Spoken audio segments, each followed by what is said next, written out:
امام بخاری کا نام سنا ہے نا؟ اللہ اکبر، رسول اللہ کی 6 لاکھ حدیثیں زبانی یاد تھی امام بخاری۔ اللہ اکبر۔ اور آج امام بخاری کی کتاب صحیح بخاری، اصح الکتب بعد کتاب اللہ، کتاب اللہ کے بعد سب سے صحیح کتاب بخاری شریف آج دنیا اسے چومتی ہے۔ ختم بخاری ہوتا ہے، یہ امام بخاری کی جمع کرتا ہے۔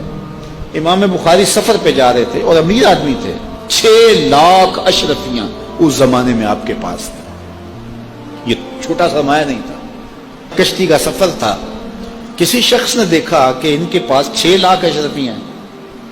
اس نے سوچا عالمانہ وضع قطع ہے، پگڑی ہے، جبہ ہے، تو یہ اتنی اشرفیاں تو کسی تاجر کے پاس ہونی چاہیے، تو یہ ایک عالم کے پاس اتنی اشرفیاں ہیں۔ تو اس نے کہا کہ چلو ایک طریقہ ہاتھ آ گیا، میں ذرا کوئی ہیلا کرتا ہوں اور یہ پیسے میں خود حاصل کر لوں۔ تو اس نے شور مچا دیا کہ میری 6 لاکھ اشرفیاں چوری ہو گئی، کہ جب سب تلاشی لی جائے گی تو ان سے نکلیں گی تو لوگ کہیں گے تو ایک مولوی شخص ہے اور تیرے پاس اتنے پیسے کہاں سے آئے، تو اشرفیاں مجھے مل جائیں گی۔ تو جب تلاشی شروع ہوئی تو امام بخاری کی تلاشی لی گئی تو ایک اشرفی بھی نہیں نکلی، کچھ بھی نہیں نکلا، سارا سامان ٹٹولا گیا، کچھ نہیں نکلا۔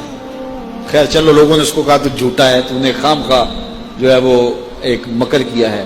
وہ بھی بڑا پریشان تھا کہ اشرفیاں میں نے ان کے پاس دیکھی ہیں، گئی کدھر؟ خیر جب جہاز چلنے لگا تو آہستہ آہستہ امام صاحب کے قریب ہو گیا، امام بخاری سے پوچھنے لگا حضرت اشرفیاں تو تھیں آپ کے پاس، تو کدھر گئی؟ فرمایا جب تم نے الزام لگایا نا، اور مجھے پتا ہے کہ تم نے الزام کیوں لگایا ہے، میری وجہ دیکھ کے تم نے میرے سے ہتھیانا چاہا تھا، تو میں نے چپکے سے وہ اشرفیاں سمندر میں پھینک دی تھی۔ تو کہا حضرت اتنی زیادہ اشرفیاں اور سمندر میں پھینک دیں؟ کہا ہاں۔ کہا کیوں پھینکی؟ تو حضرت امام بخاری فرمانے لگے کہ اگرچہ وہ اشرفیاں میری تھیں، میری ملک تھی، اور تو نے اگرچہ یہ شور کیا تھا لیکن ایسے مجھ سے لے بھی نہیں سکتا تھا، لیکن ہو سکتا تھا کہ کوئی ایسا فیصلہ ہو جاتا اور اشرفیاں مجھے تجھے دینا پڑتی، یا کوئی آدھی آدھی کر لیتے یا کچھ ہوتا، تو اب میری وضع عالمانہ ہے اور میرے اوپر لگ جاتا الزام چوری کا، اگرچہ میں چور نہیں ہوں لیکن لگتا تو الزام، قیامت تک لوگ میری حدیثیں قبول نہ کرتے کہ اس پہ تو چوری کا الزام ہے۔ تو کہا میں نے اپنے کام کو محفوظ کرنے کے لیے اشرفیاں قربان کر دی۔ اتنی اشرفیاں صرف اپنے کردار کو بچانے کے لیے، اور ہم ٹگے کے لیے، چائے کی پیالی کے لیے دین بیچ دیتے ہیں، اور پھر کہتے ہیں آج علماء کی قدر کیوں نہیں ہے؟ میاں قدر ہم نے خود بیچی ہے۔ ایک ہی چیز ہے، یا پیسے لے لیں گے یا قدر لے لیں گے۔